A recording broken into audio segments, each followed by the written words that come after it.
மாலை வணக்கம். மதுரை மாவட்ட ஆன்லைன் ஆட்டோ ஓட்டுநர் தொழிற்சங்கத்தில் இதற்கு முன்னால் பல்வேறு இரத்த தான நிகழ்ச்சிகள் மற்றும் பொது நிகழ்ச்சிகளை தொடர்ச்சியாக சமூக சேவைகள் ஈடுபட்டு இருந்தாங்க. முதல் முறையாக மதுரை மீட்டர் ஆப் அப்படின்னு சொல்லி ஒரு ஆப்பை உருவாக்கியிருக்காங்க தொழிற்சங்கத்தின் மூலமா. இப்போ ஏற்கனவே இங்க இருக்கக்கூடிய ஆட்டோக்கள்லாம் ஓலா, ஊபரு, ராபிட்டோ போன்ற தனியார் முதலாளிகளுடைய நிறுவனங்கள்ல இயங்கிக்கிட்டு தான் இருக்கு. அப்ப தனியார் முதலாளிகளுடைய நிறுவனங்கள்ல இயங்கிக்கிட்டு இருக்கிறது முதல் முறையாக எனக்கு தெரிஞ்சு தமிழகத்துல, இந்திய அளவுல கூட சொல்லலாம், ஒரு தொழிற்சங்கத்தால ஒரு ஆப் உருவாக்கி இருக்கிறது முதல்ல மதுரையில தான். அந்த பெருமை மதுரை சாரும், மதுரை ஆட்டோ ஓட்டுநர் தொழிற்சங்கத்துக்கு தான் சாரும். இப்போ சமீப காலமாக இந்த ஆப்பின் மூலமாக நம்ம வாங்குறதுக்கு ஸ்விக்கியாக இருக்கட்டும், ஜொமேட்டோவாக இருக்கட்டும், ஊபரு, ஓலா எல்லாமே பார்த்தீங்கன்னாக்கும் கமிஷன் ஜாஸ்தியாக எடுக்கிறாங்க. ஒரு புக்கிங்னா ஒரு கமிஷன். நான் சென்னையில் பயணிக்கும் போது பல முறை நான் கேட்டிருக்கேன். ஊபரில் போகும்போது, ஏர்போர்ட்டுக்கு போகும்போதெல்லாம் கேட்டிருக்கேன் நான், சார் என்ன சார் எங்கள் இதுலேருந்து அவங்க எல்லாத்தையும் எடுத்துக்கிறாங்க சார், 30% தான் சார் வருது, நீங்கள் என்ன சார்ஜ் கொடுக்குறீங்களோ காரில் அதுல 30%லேருந்து 40% தான் எங்களுக்கு வருது, இதுல நாங்க எப்படி லோன் கட்டி? திருச்சியில இருந்து ஒருத்தர் வந்திருப்பாரு. நான் கேட்பேன், திருச்சியில இருந்து எப்படிங்க இங்க வர்றீங்க அப்படின்னு கேட்டா, சார் சொந்த காசு போட்டு நாங்க ஆட்டோவோ காரோ வாங்கி ஓட்டிட்டு வர்றோம். ஆனா இந்த தனியார் முதலாளியுடைய நிறுவனங்கள்ல இருக்கிறதுனால எங்களுக்கு அந்த கமிஷன் போக இவ்வளவுதான் எங்களுக்கு கிடைக்குது, இல்லைன்னா எங்களுக்கு பிக்கப் லைன் கொடுக்க மாட்டாங்க அப்படின்னு சொல்லிட்டு. அந்த வகையில் இந்த ஆட்டோ ஓட்டுநர் தொழிற்சங்கத்தின் மூலமாக இருக்கக்கூடிய ஆப்பில் என்ன ரொம்ப முக்கியமானதுன்னா கமிஷன் கிடையாது. கமிஷன் கிடையாதுங்கும் போது நேரடியாக நம்ம ஒரு ஆட்டோவை புக் பண்ணுறோம் அப்படின்னு சொன்னால், அதை புக் பண்ணும்போது கஸ்டமருக்கும் ரேட்டு கம்மியாயிடும். கஸ்டமருக்கு ரேட்டு கம்மியாயிடுது, அவங்களுக்கு நம்ம கொடுக்கக்கூடிய காசு அப்படியே மொத்தமாக வந்துடுது. 100 ரூபாயா, 150 ரூபாயா, 200 ரூபாயா, ஒரு யாருக்கும் கமிஷன் போகாமல் நேரடியாக வந்துடுது. அப்போ இது ரொம்ப வரவேற்கத்தக்க ஒரு விஷயமாக இருக்குது. இந்த முயற்சியை இதோடு நின்று விடாமல் ஒட்டுமொத்த தமிழ்நாடு முழுவதும் வரணும். ஏன்னா உழைப்பவர்களுக்கு ஊதியம் போய் சேரணும், அதுதான் சரியானதாக இருக்கும். எப்பொழுதுமே உழைப்பு ஒரு இடத்துல இருக்கு, பெருமுதலாளிகள் ஒரு இடத்துல இருக்காங்க. உழைக்கும் போது முதலாளிகளுக்கு போய் சேர்ந்துடக்கூடாது, உழைக்கிற தொழிலாளிக்கே சேருவது சரியானதுன்ற அடிப்படையில் தான் இந்த ஆப்போட அறிமுக விழாவுக்கு நான் கலந்துக்கிட்டேன். சரி சார், விஜய் அரசு திரும்ப கூப்பிட்டு அக்செப்டாரு. நீங்களும் பல செயலில் பேசுனீங்க, எப்படி அதிகார பகிர்வு என்பது மிக அவசியமானது. தமிழ்நாட்டை பொறுத்த மட்டும் ஒரு நீண்ட ஒரு 2 சகாப்தங்கள், கிட்டத்தட்ட 40-50 ஆண்டுகளுக்கு பிறகு ஒரு அதிகார பகிர்வு சரியாக சேர்ந்திருக்கிறத, அந்த முயற்சியை முன்னெடுத்திருக்கிறதுக்காக தாவேகா அரசுக்கும் மாண்புமிகு முதல்வர் விஜய் அவர்களுக்கும் என்னுடைய மனமார்ந்த வாழ்த்துக்களை நான் தெரிவிச்சுக்கிறேன். அதுக்கான வார்த்தைகளான எப்படி சார் எடுத்துக்கவில்லை? அதாவது ஒரு கீர்சரமா ஒரு பெண்ணை அடிப்படையாக வைக்க அவரோட பதிவு தந்த இதுல 2 இருக்கு. திராவிட முன்னேற்ற கழக தலைவருடைய அறிக்கையை நம்ம பார்க்கணும், முன்னாள் முதல்வர் மு.க. ஸ்டாலினுடைய அறிக்கையை பார்க்கணும். அவர் ஒரு வேண்டுகோள் விடுத்திருக்காரு. அவர் இந்த ஆட்சி அமைஞ்ச உடனே சொன்னாரு, 6 மாத காலம் நம்ம பொறுமையாக இருப்போம், எந்த விமர்சனங்களையும் எடுத்து வைக்க வேணாம், அவங்களுக்கான ஹனிமூன் பீரியடை கொடுக்கணும்னு சொல்லிட்டு, அதற்குள்ள செய்தி தொடர்பாளர்கள் அண்ணன் ராசா போன்றவர்கள் இந்த பதிவுகளை போடுவது ஏற்புடையதில்லை. அவர் இன்னைக்கும் ஒரு அறிக்கை கொடுத்திருக்காரு, திமுக தலைவர் அவர்கள், இதெல்லாம் நீங்க தவிர்த்துருங்க, கடும் சொற்களை பயன்படுத்தாதீங்க, அநாகரிகமான விமர்சனங்களை பயன்படுத்தாதீங்க. அண்ணன் ராசாவுடைய பதிவை நானும் பார்த்தேன். நான் தமிழ்நாட்டில் சமூக நீதி கருத்துக்களை அதிக அளவில் கொண்டு போய் சேர்க்கறதுல மிக முக்கிய பங்கு வகித்தவர் அண்ணன் ராசா அவர்கள். அவர்கிட்ட இருந்து இப்படி ஒரு பதிவு வரும்போது எனக்கே கொஞ்சம் அதிர்ச்சியாக தான் இருந்தது. ஆனாலும் இந்த எதிர்ப்புகளை பார்த்த உடனே அதை எடுத்துட்டு டெலீட் பண்ணிட்டாரு. அதையும் நம்ம வரவேற்கவும். 25 ஆதரவு கொடுத்தா விஜய் பதச்சார்பற்ற கட்சிகளை தான் இணைச்சி பண்ணியிருக்கா. விஷயத்தை எப்படி பார்க்கலாம்? அவர் ஒருவேளை கொள்கைகள் இருக்காருன்னு அப்படி நம்ம எல்லாத்துக்கும் இப்பவே தீர்வு சொல்லிட முடியாது. எல்லா விஷயங்களுக்கும் அவருடைய ஒவ்வொரு அசைவுகளுக்குமான பின் அரசியல் இருக்கலாம். அதை நம்ம இப்பவே சொல்லியிருக்கோம், இதுக்காக செஞ்சாரு அதுக்காக செஞ்சாருன்னு சொல்லிட்டோம்னா அப்புறம் பின்னாடி நம்ம அதை உற்று கவனிக்கிறது தான் சரியானதாக இருக்கும். ஒரு அரசுன்னா இந்த அரசு இல்லை, எந்த அரசாக இருந்தாலுமே சொல்வதற்கு 4 குறைகள் இருக்கத்தான் செய்யும். 4 குறை இல்லாத அரசு உலகத்துல எங்கேயுமே கிடையாது. அப்படி இருக்கும்போது புதிதாக ஒரு அரசு ஏற்றிருக்காங்க. அது இன்னும் இப்பதான் அமைச்சரவே இன்னைக்கு தான் நேரா முடிச்சிருக்காங்க. இனிமேதான் அவங்க பணிகளையே தொடரணும். அதுக்கு முன்னால நிறைய செய்திகள் வருது, நம்ம பார்த்துட்டு தான் இருக்கோம். ஆனாலும் கேட்பதற்கு நிறைய கேள்விகள் இருந்தாலும் இப்ப நம்ம உடனே விமர்சனத்தை வைக்க வேண்டியது அவசியமற்றதுன்னு நான் நினைக்கிறேன். சினிமா துறைக்கு ராஜ்மோகன் அமைச்சர் அறிவிச்சதுக்கு ஒரு ஆசை, அது ஏற்புடைய கருத்து அல்ல. அப்படிலாம் ஒருத்தர் வந்து அந்த துறை சார்ந்து தெரிஞ்சவர் தான் வரணும் அப்படின்னு சொன்னா, இப்போ அதே விஷால் அவர்களே நடிகர் சங்கத்துக்கு தலைவராக இருந்தாரு, அதே விஷால் அவர்களே தயாரிப்பாளர் சங்கத்துக்கு தலைவராகவும் இருந்தாரு. அதனால அப்படி நம்ம சொல்ல வேண்டியதில்லை. முன்னாடி இருந்தவங்க எல்லாம் இப்ப திரைத்துறை சார்ந்தவங்க எல்லாம் இருந்தாங்க அப்படின்ற ஒரு கேள்வி இருக்கு. இதற்கு முன்னாடி இருந்த செய்தி தொடர்பு துறைக்கு யார் இருந்தாங்க, சினிமால இருந்தா போனாங்க, அவசரப்பட்டு வந்த கருத்தாக நான் பாக்குறேன். இப்போ அதே விஷால் அவர்களே நடிகர் சங்கத்துக்கு தலைவராக இருந்தாரு, அதே விஷால் அவர்களே தயாரிப்பாளர் சங்கத்துக்கு தலைவராகவும் இருந்தாரு. நீங்க தான் சமூகம், உங்க தொலைக்காட்சிகள் தான் நீங்க தான் வந்து 7 பட்டியல் அமைச்சர் இருக்காங்கன்னு சொல்லி முன்னிலைப்படுத்துறீங்க, வரவேற்கத்தக்கது. அது கேட்பதற்கே மிக சந்தோஷமா இருக்கு. அதே நேரத்தில் 40 ஆண்டுகளுக்கு பின்னால 2 பிராமண அமைச்சர்கள் வந்திருக்காங்கன்ற செய்தியை சேர்த்து சொல்ல ஒரு சின்ன தயக்கம் இருந்துகிட்டே இருக்கு. ஏன்னு தெரியல. என்னை பொறுத்த மட்டும் விகிதாச்சார அடிப்படை எல்லாருக்குமே பிரதிநிதித்துவம் வேணும், அதிகார பகிர்வு எல்லாருக்குமே வேணும்.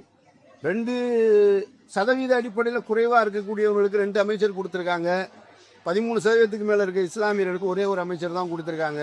யார் கேட்கறது? அவங்க தான் அதை முடிவு பண்ணணும். இப்ப எல்லா கேள்விகளையும் இப்பயே நம்ம வச்சிட முடியாது. அதுக்கு ஒரு காரணம் இருந்திருக்கலாம். ஏன் ஒன்று கொடுத்தாங்க அப்படின்றதுக்கு ஒருவேளை கூட்டணி கட்சிக்கு ஒன்று கொடுத்ததான்னு என்னை பொறுத்த மட்டும் அதுக்கும் கூடுதலா இருந்திருக்கணும்ன்றது என்னுடைய கருத்து. டிக்கெட் விலை நம்ம திரையரங்க டிக்கெட் விலையை பேசணும்னு அரசுக்கு திரையரங்க இது எல்லா காலகட்டத்திலும் எல்லாருமே கேட்கறதில்ல. பெட்ரோல் விலை கூடிருச்சுன்னு சொன்னா அரசு பஸ்ஸோட விலையை ஏற்றணும், எங்களுக்கு பெர்மிஷன் கொடுங்கம்பாங்க. இது எல்லாரும் எல்லா காலகட்டத்திலையும் கேட்கறது. நான் கேட்கறது மாண்புமிகு முதல்வர்கிட்ட, இப்பவாவது டிக்கெட் ரேட்டை தேட்டரில் முதல்ல விற்கிறாங்களான்னு சொல்லு. உங்க ஆட்சியிலேயாவது விற்க முடியுதான்னு பார்ப்போம்.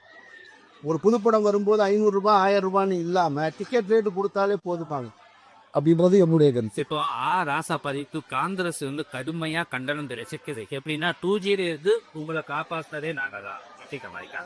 அது ஒரு அபத்தமான இது. 2Gல இருந்து காப்பாத்தினாங்கன்னா என்ன, ஒரு தப்பு பண்ணாரு, இந்த தப்புக்கு உடந்தையா இருந்தாங்கன்னு அர்த்தமா? அப்படி ஒரு சொல்லக்கூடாது. யாரையும் காப்பாற்றலாம் முடியாது. அவர்கிட்ட நேர்மை இருந்தது, உண்மை இருந்தது. சிறைச்சாலைக்கு போனாரு, நீதிமன்றம் போனாரு, வாதாடினாரு, வென்றுதான் வந்திருக்காங்க.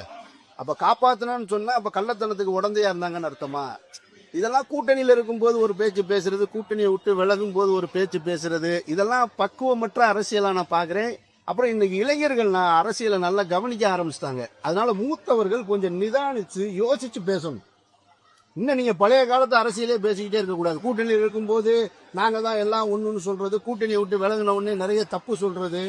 அப்ப இளைஞர்கள் வாஷ் பண்ணிக்கிட்டே இருக்காங்க. அப்ப என்ன நேர்மை இருக்கு உங்ககிட்ட கேள்வி வந்துடும். அதனால எல்லா மூத்த அரசியல்வாதிகள் எல்லாருக்கிட்டையுமே கண்ணியம் இருக்கணும், நேர்மை இருக்கணும். பேசுவதில் நம்ம பேசுற கருத்து சரியானதான் பார்க்கணும். இதெல்லாம் பண்பட்ட நீங்க பண்படலைன்னு சொன்னா இந்த மாற்றம் இன்னும் தொடர்ச்சியா நிகழ்ந்துகிட்டே இருக்குன்றதா இப்ப நடந்திருக்க இந்த தேர்தல் முடிவு சொல்லுது. சரி, 20 ஆண்டு திராவிட கட்சிகள் தராத ஒரு மாற்றத்தை முதல்வர் விஜய் அவர்கள் தருவார் நம்புறீங்க? இல்ல, அது நான் வாக்களித்த மக்கள்கிட்ட பெரிய எதிர்பார்ப்பு இருக்கு.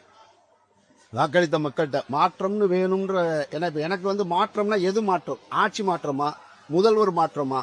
எனக்கு எப்பயுமே இந்த கேள்வி இருக்கு. நான் வாக்கு பதிவு செஞ்சுட்டு இதே மாதிரில அதே தான் நேர்காணல் கொடுத்துட்டு போனேன். மாற்றம்னா எதிலிருந்து மாற்றம் அப்படின்றது? கொள்கையிலிருந்து மாற்றமா, அடிப்படை மாற்றமா, மக்களுடைய வாழ்வாதாரத்தில் அடிப்படை மாற்றமா? நிறைய கேள்வி இருக்கு.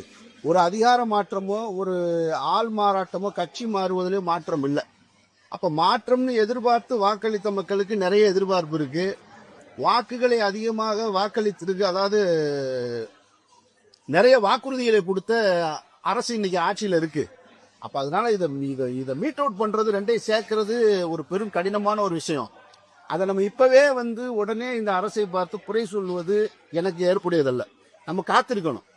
இந்த அரசு எப்படி இயங்குது, அரசுக்கு பின்னால் இயக்குறது யாரு, இல்ல அரசு சுதந்திரமா இயங்குதா, அல்லது இப்ப போயிருக்க கூட்டணி கட்சி தலைவர்கள் எல்லாமே வழி நடத்துறாங்களா, அப்போ எந்த மாதிரியான நமக்கு வந்து என்ன இருந்ததுன்னு கேட்டீங்கன்னா, இப்போ ஒன்றிய அரசு ஒரு ஒரு ஒரு திட்டத்தை கொண்டு வந்தா மாநில அரசு வந்து திமுக மட்டுமே அதிகாரத்துல இருந்தது. ஒண்ணு அதிமுக அவங்க சொல்றதை இம்ப்ளிமெண்ட் பண்ணிக்கிட்டாங்க, திமுக எதிர்த்தது. இப்ப விவாதத்துக்கு வரும். ஒரு கூட்டணி மந்திரி சபையா இருக்கிறனால இப்ப விவாதத்துக்கு வருவதற்கான வாய்ப்புகள் அதிகம் இருக்கு. அப்ப இந்த செயல்பாடுகளை பார்த்துட்டு தான் நம்ம விமர்சனம் வைக்க முடியும். எனக்கு வந்து இப்ப பிராமணர்கள் 40 ஆண்டுகளுக்கு பின்னாடி 2 அமைச்சர் கொடுத்திருக்காங்க அப்படின்னா அதை சந்தேக பார்வை பார்க்கணுமா அப்படின்னா பார்க்க வேண்டியதில்லைன்னு நான் நினைக்கிறேன். அவர்களும் இந்த சமூகத்தில் ஒரு அங்கம் தான். அவங்களுக்கு 2 அமைச்சர் கொடுத்தது தப்பு இல்லை. என்னுடைய கேள்வி என்னன்னா, அவர்களுக்கு கொடுத்தது தப்பு இல்லை, ஆனா 13% இஸ்லாமியர்களுக்கு 1 ஏன் கொடுத்தீங்கன்ற அந்த கேள்வி மட்டும் எழுது. அந்த கேள்வி எழுதுவதில் எனக்கு நியாயம் இருக்கிறதா பார்க்கிறேன். அதே நேரத்தில் அறநிலையத்துறைய ஒரு தலித்திட்ட கொடுத்திருந்தா இன்னும் மிகப்பெரிய சமூக நீதியாக தமிழ்நாட்டில் ஒட்டுமொத்த இந்தியாவுக்கே முன்னுதாரணமா இருந்திருக்கும்ன்றது என்னுடைய ஆசையும் கருத்தும். அப்புறம் ஜனநாபாதி இளவோ இளைஞர்கள் தேடுதலுக்கு போறாக்கா சார், நீங்க தொடர்ச்சியா 10 ஆண்டுகள் ஒரு ஆட்சியை பார்த்துட்டீங்க, அல்லது தொடர்ச்சியாக 15 ஆண்டுகளுக்கு மேல ஒரு பார்த்துட்டீங்கன்னு சொன்னாலே நெக்ஸ்ட் ஜெனரேஷன் வந்துட்டாங்கன்னு அர்த்தம். அப்ப புதிய தலைமுறை வரும்போது ஒரு மாற்றத்தை விரும்புவாங்க. அப்ப அந்த மாற்றத்தை ஏற்படுத்துறத இணையதளம் இன்னைக்கு வந்து ஒரு காலகட்டத்தில் பொழுதுபோக்கு பயன்படுத்துறதா இருந்துச்சு. சமீப காலமாக அரசியலுக்கு அதிகமாக இணையதளங்கள், ரீல்ஸ் எல்லாமே பயன்படுத்தப்படுது. அப்படிங்கும்போது இது வரத்தான் செய்யும். ஆனா அவங்க கேட்கறதுல நியாயம் இருக்கான்னு தான் நம்ம பார்க்கணும். இது சரியானதா, இந்த கேள்வி நியாயமானதா அப்படின்னு தான் பார்க்கணும். எந்த இளைஞர்களுடைய தன்னெழுச்சியையும் யாரும் தடுத்துட முடியாது. அதை வந்து நீங்க அணையே போட்டுற முடியாது. அப்போ நம்ம சரி செஞ்சுக்க வேண்டியது இருக்கு. நாம ரொம்ப சரியா இருந்திருப்போம். இப்ப நம்ம அப்பாவே இருப்பாரு, ஒரு பெரிய ஸ்கூல் வாத்தியாரா இருந்திருப்பாரு, அவர் பல பேருக்கு பாடம் எடுத்தவரா இருப்பார், அவரே வாத்தியாரா இருந்திருப்பாரு. ஆனா இன்னைக்கு மாணவன் வந்து வேற ஒரு இடத்துல போய் படிச்சுட்டு வேற ஒண்ணு வந்து அப்பாவுக்கு சொல்லி கொடுப்பான். அப்ப அப்பாவா இருந்தாலும் வாத்தியாரா இருந்தாலும் இப்ப பள்ளிக்கூடத்துக்கு தலைமை ஆசிரியரா இருந்தாலும் கேட்டுக்க வேண்டிய அவசியம் இருக்கு. கால மாற்றத்தை நம்ம உணர்ந்து செயல்பட வேண்டியது ஒவ்வொரு அரசியல் கட்சிக்கும் கடமைன்னு நான் நினைக்கிறேன். சார், தமிழக அரசியல் தாவேகா கூடிட்டு அப்படிங்கிற மாதிரி மாறி திராவிட கட்சி முழுசர் நிற்கி அப்படி நான் பார்க்கல. காவேகாவும் ஒரு திராவிட கட்சி தான். அவர் சொல்லலைனாலும் அதான் கட்சி. பெரியாரை கொள்கை தலைவராகவும் அம்பேத்கரை கொள்கை தலைவராகவும் ஏற்றிருக்கிறவர் அப்புறம் எந்த கட்சியா இருக்க முடியும்? அதனால அதை நீங்க தாவேகாவே திராவிடர் இல்லைன்னு நீங்க சொல்லி பிரிச்சிட முடியாது. அவரும் சொல்லல. அவரும் கட்சி ஆரம்பிக்கும் போதே திராவிடமும் தமிழ் தேசியம் இரு கண்கள் தான் சொன்னாரு. அதனால நீங்க தாவேகா வந்து திராவிடத்தை வந்து வெளியெடுக்க பார்க்காதீங்க. என்ன இந்த நடந்து முடிந்த தேர்தலில் என்னை போன்றவர்களுக்கு ஒரு பெரிய திருப்தி என்ன அப்படின்னு கேட்டீங்கன்னா, கழகங்கள் இல்லாத தமிழ்நாட்டை உருவாக்குவோம்னு சொன்ன பாஜக தான் இன்னைக்கு பாஜக இல்லாத தமிழ்நாடா உருவாயிருக்கு. அதனால அதுல எனக்கு ஒரு கூடுதல் மகிழ்ச்சி. வந்து நிறைய அன்லாக் பண்ணோம்னா தோல்விக்கான சார், அப்படியே சொல்ல முடியும். ஒவ்வொரு தோல்விக்கும் காரணம் இருக்கோ. 4,80,00,000 வாக்குகளை வாங்கியிருக்காங்க. ஈக்குவலா தான் பிரிச்சிருக்காங்க. ஒரு 34% வாங்கியிருக்காரு, ஒரு 27, இவ்வளவுதான். ஒரு 17 லட்சம் வாக்கு வித்தியாசத்துல தான் இருக்கு. அதிமுகவும் 47 சீட்டு பிடிச்சிருக்காங்க. ஒரு பெரிய தலைமை இல்லாம, ஜெயலலிதா அம்மையார் போன்ற ஒரு தலைமை இல்லாம 47 எம்எல்ஏவை இந்த அலையில பிடிக்கிறது அதிமுகவுடைய பலமா தான் நான் பாக்குறேன். நான் சும்மா இல்ல. அப்போ இவ்வளவு பெரிய அலையில நாம் தமிழர் 20 லட்சம் வாக்குகளை வாங்கி இருக்கிறதும் முக்கியமானதா தான் இருக்கு. அப்போ ஒட்டுமொத்தமா நீங்க மாறிடுச்சுன்னு சொல்ல முடியாது.